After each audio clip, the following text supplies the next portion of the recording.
Shalom Bapak Ibu Saudara sekalian, kita berjumpa kembali dalam acara Manarima hari ini. Kali ini tetap dengan seri akhir zaman. Saya akan membahas khusus mengenai materai pertama, kuda putih. Ya, jadi itu yang akan saya bahas. Mari kita buka terlebih dahulu dengan doa.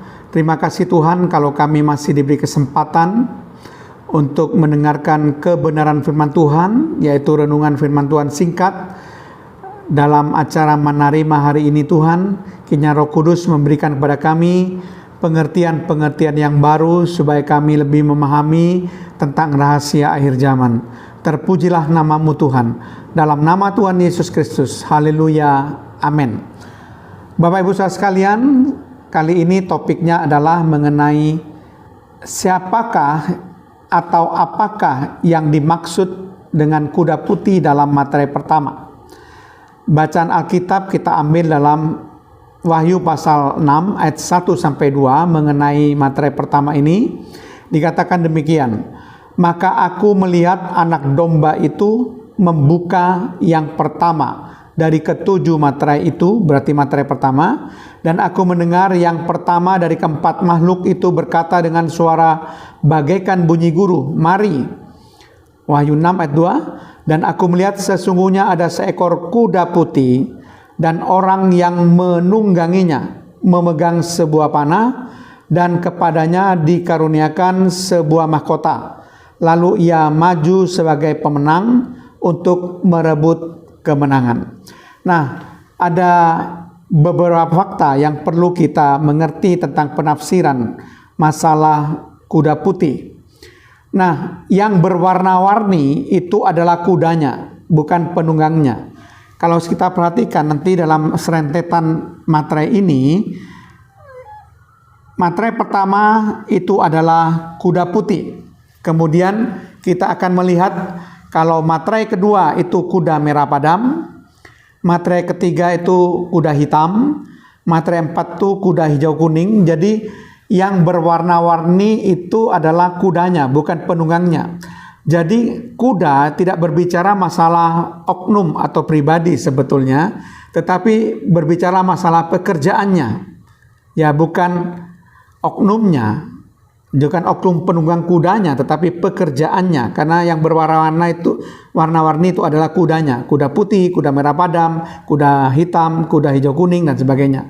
Jadi ini masalah pekerjaannya. Itu sebabnya saudara, di dalam pandangan Pentakosta murni, kuda putih itu diartikan sebagai kegerakan rohani besar akibat pemberitaan Injil oleh kuasa Roh Kudus pada akhir zaman. Jadi kegerakan rohani besar oleh pemberitaan Injil oleh kuasa Roh Kudus pada akhir zaman. Karena pekerjaannya itu yang harus ditafsirkan. Tetapi ada pendapat lain yang mengatakan bahwa kuda putih itu adalah antikristus. Ya, antikristus. Nah, sekarang kita akan membahas dasar-dasar alasannya dulu.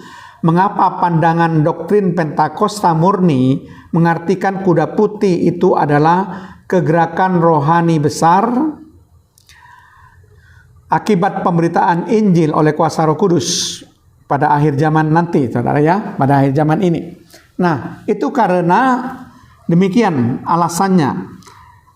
Karena dipakai kata Yunani, bahasa asli untuk kuda putih itu adalah hippos, leukos. Nah, kata putih, leukos, itu adalah adjektif, menerangkan atau melekat pada bendanya, pada kudanya. Kuda putih, bukan kuda seperti putih. Jadi, kata putih di sini adalah putih asli yang menyatu dengan tubuh kuda, bukan palsu.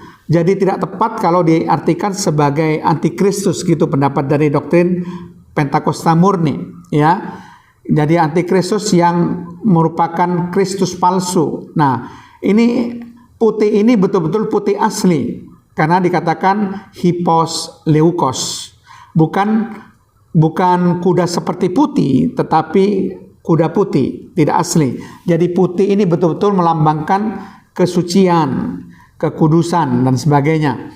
Kemudian hal yang kedua yang perlu dijelaskan mengenai kuda putih ini ada beberapa fakta, yaitu mengenai panah. Dikatakan penunggangnya memegang sebuah panah. Nah, panah ini dalam Wahyu pasal 6 ayat yang kedua itu digunakan kata toson. Dalam bahasa Inggris itu adalah weapon, yaitu digunakan sebagai seperangkat senjata yang lengkap, yang untuk dipakai peperangan. Weapon itu senjata perang. Jadi lengkap dengan busur, lengkap dengan anak panah dan tabungnya. Jadi itu bisa dipanahkan begitu ya. Jadi kata weapon itu senjata perang, toson. Sedangkan ada yang berpendapat bahwa panah itu seperti juga yang digunakan oleh iblis. Katanya iblis dalam Efesus 6 ayat 16 juga memakai panah. Tetapi berbeda Bapak Ibu Saudara sekalian, panah di dalam Efesus 6 ayat 16 yang digunakan iblis itu dipakai kata Yunani tabele dari kata belos. Itu anak panah yang tidak dipakai busur untuk memanahkannya, tetapi dilempar.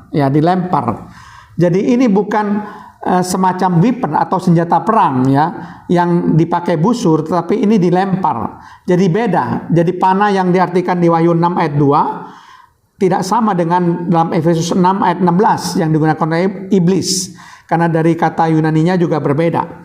Demikian juga kata mahkota yang dipakai itu di sini dipakai kata Stefanos yang diterjemahkan sebagai victor's crown, mahkota kemenangan. Itu sebabnya mahkota kemenangan ini dipakai oleh penunggang kuda itu yang maju sebagai pemenang untuk terus merebut kemenangan. Itu sebabnya kalau sampai diartikan antikristus, bagaimana antikristus bisa maju terus sebagai pemenang untuk merebut kemenangan. Jadi itu sebabnya maka doktrin Pentakosta murni mengartikan kuda putih ini bukan antikristus, ya, tetapi diartikan kegerakan rohani besar akibat pemberitaan Injil oleh kuasa Roh Kudus pada akhir zaman. Ya, itu adalah pandangan dari doktrin Pentakosta murni. Ya, nanti kita akan membahas secara lebih dalam mengenai kenapa orang memandang mengartikan materai yang pertama itu dari pihak yang berbeda sebagai antikristus. Alasannya apa? Nanti kita akan sampaikan dalam edisi berikutnya. Amin. Mari kita berdoa. Terima kasih Tuhan, kami sudah mendengarkan kebenaran firman-Mu, supaya paling tidak Tuhan kami boleh mengerti tentang rahasia akhir zaman, khususnya mengenai materai pertama ini. Dalam nama Tuhan Yesus Kristus, haleluya, amin.